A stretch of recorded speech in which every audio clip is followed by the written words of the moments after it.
Do you remember in 2015 when the trailer for Fallout 4 dropped and Fallout as a franchise actually made you feel something? Let's go, pal. If you didn't, let me try and paint you a picture here. Let's say you followed the trailers, the news, and of course you can play as a female.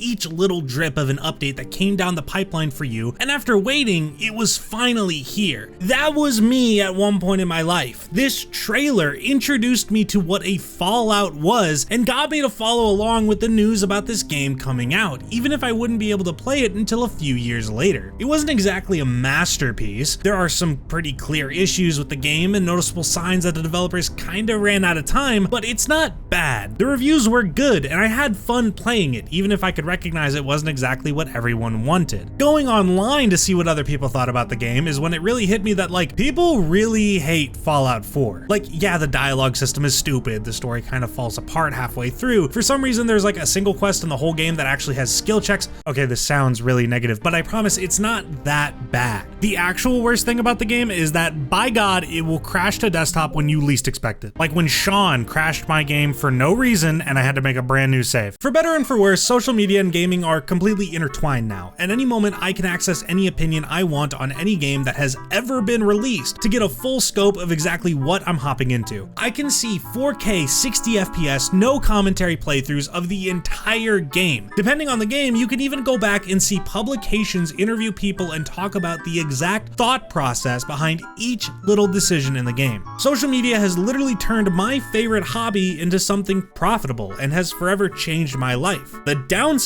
is that in the same way you're subject to my opinion, you're subject to everyone else's dumbass opinion as well. For every A+ hour-long video essay breaking down why your favorite video game of all time is the best to ever do it, my name is Rasputin and I love Skyrim. There's a poorly edited 6-hour video that also talks about how your favorite video game is the worst thing to happen since the bubonic plague, and if you enjoy it, you're a tourist, idiot, stupid poo-poo head. My name is Evil Rasputin and I hate Skyrim, yes. But that's okay, because they're wrong, and you know they're wrong, so the correct response to this should be to find their address online and post it in the comments. It's only fair. Things usually get pretty heated for game discussion come time for the Game Awards, which is only natural. People are passionate about games, and that's a good thing. It just means that everyone really wants their game to win, and will take any opportunity to explain how you're wrong, and that actually Genshin Impact needs to win Best Mobile Game of the Year, because if it doesn't, then there's no free currency given out to players, and people need their Primo Gems, so too bad if there's some insane mobile game.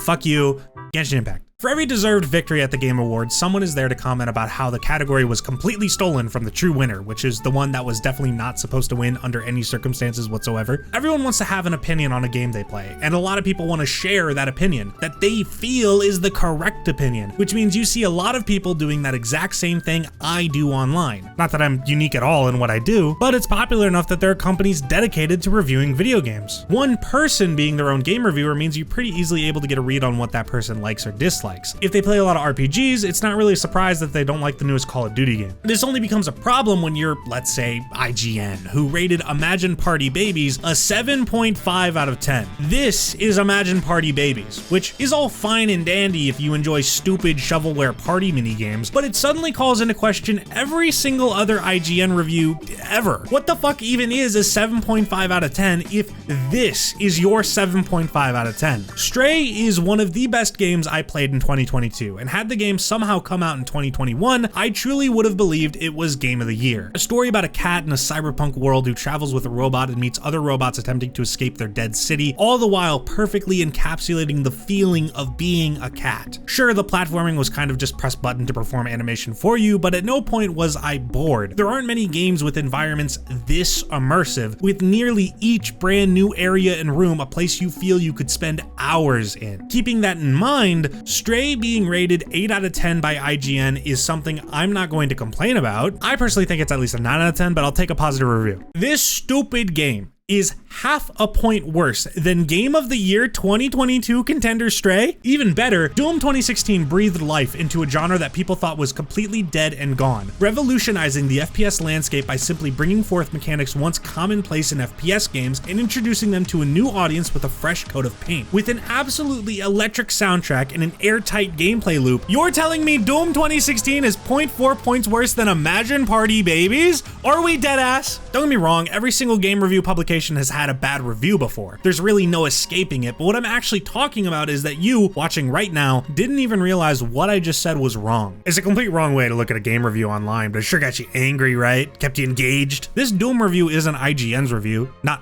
really, at least. Like, yeah, it's on their website, but I don't think anyone understands what the point of game review websites even are anymore. IGN isn't some guy, first name Imagine, middle name Games, last name Network, who just rates games based on how good they are compared to every single other IGN review ever on the website. It's a company who hires a lot of employees, some of them reviewers, to review a game based on their own personal experiences, biases, likes, and dislikes. They say as much on their editorial page that explains what an IGN review is, and I wouldn't blame you for not knowing this because I might actually be the first person to open this webpage in years. You can almost smell the dust. Second sentence on the page, our goal is twofold: offer a critical view of how a piece of media succeeds or fails, and to give you as much info as possible to help you determine if something is worth your time and hard-earned cash. This doesn't really differ across different review websites either. I've been singling out IGN as my example here as it's arguably the most popular game review site, but GameSpot, PC Gamer, Game Informer, Eurogamer, Polygon, Destructoid, Kotaku, all of them have similar mission statements. The whole point of the review is to determine how well a game executed what it set out to do in its given genre, and should you spend your money and time on this or not.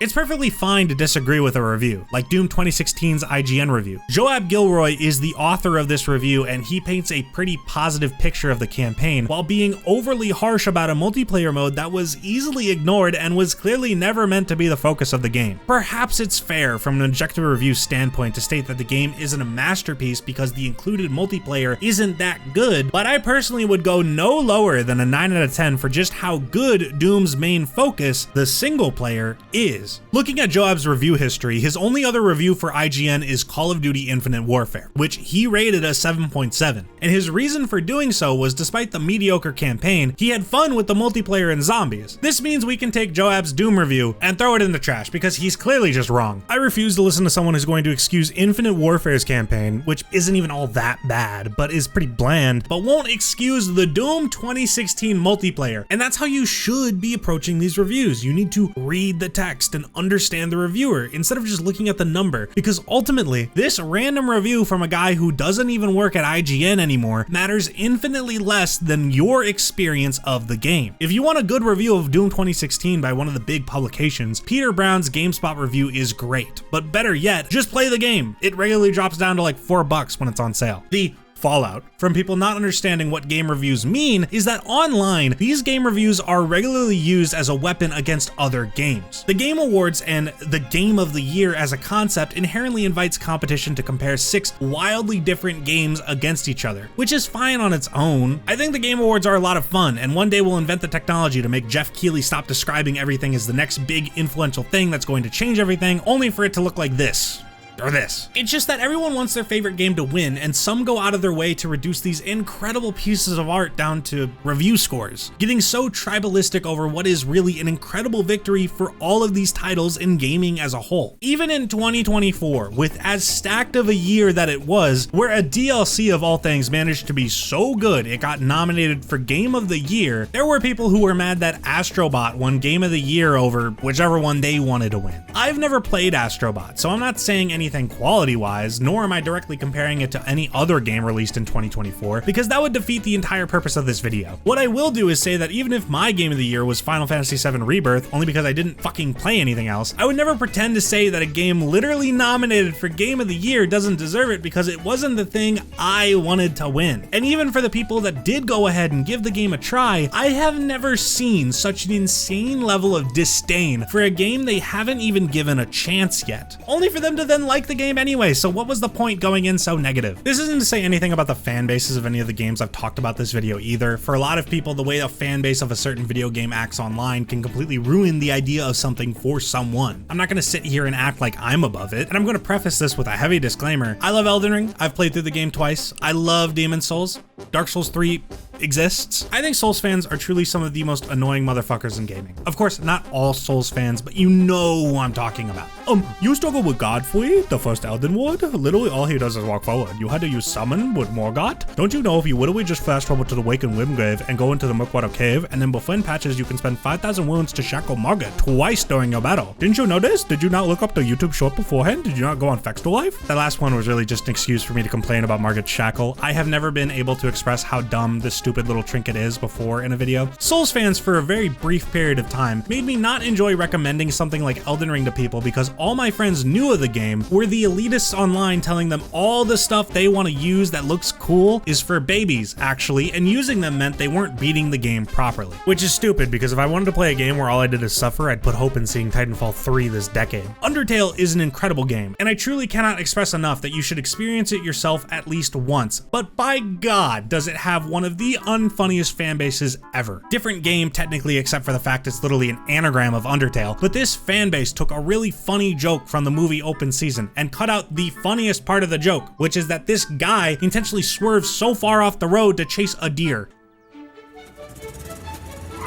And now it's not even funny that I explained it to you, so whatever. I could sit here and list fan bases forever, but I think people need to stop letting random people online dictate how they view a game as a whole. I get it. Being mildly annoying online is the worst thing someone can ever do, but we are in an era of social media where anything that makes you mad is shoved in your face 24/7 in the hopes you don't close the app because you're too busy reading the dumbest thing ever. We're encouraged now more than ever to argue without ever being able to admit that we're wrong sometimes, and that leads to an insane amount of outrage over the dumbest things you can imagine. For the people not terminally online, during the process of making this video, I have intentionally made sure I am on the pulse for every single bit of outrage or scandal present as it relates to gaming. And I can confirm that outside of Reddit and Twitter, none of it has mattered. Ghost of Yote did great, Hollow Knight Silksong did great, Silent Hill F did great. I saved $12 a month canceling my Game Pass subscription. I was never going to get Titanfall 3 anyway, so nothing has changed with EA, and the Peacemaker emote is back in Fortnite. This sounds like a completely unrelated list of things with no context, and if you're watching this years after release, is probably the most confusing paragraph I've ever put in one of my videos. Rest assured, none of it mattered. And if my career is over because of what I did in December of 2022, please know it was all for the bit. Engagement farmers are one thing to get caught out by online. It happens to the best of us. Their job, if you can call it that, is to sit down and make up things online to be mad about that they actually don't care about. It's a lot funnier when it's a team of people all collectively stepping on the same rate. This might be kind of impossible to imagine if you never heard of it before, but back in 2020, the US Army esports account, founded in late 2018,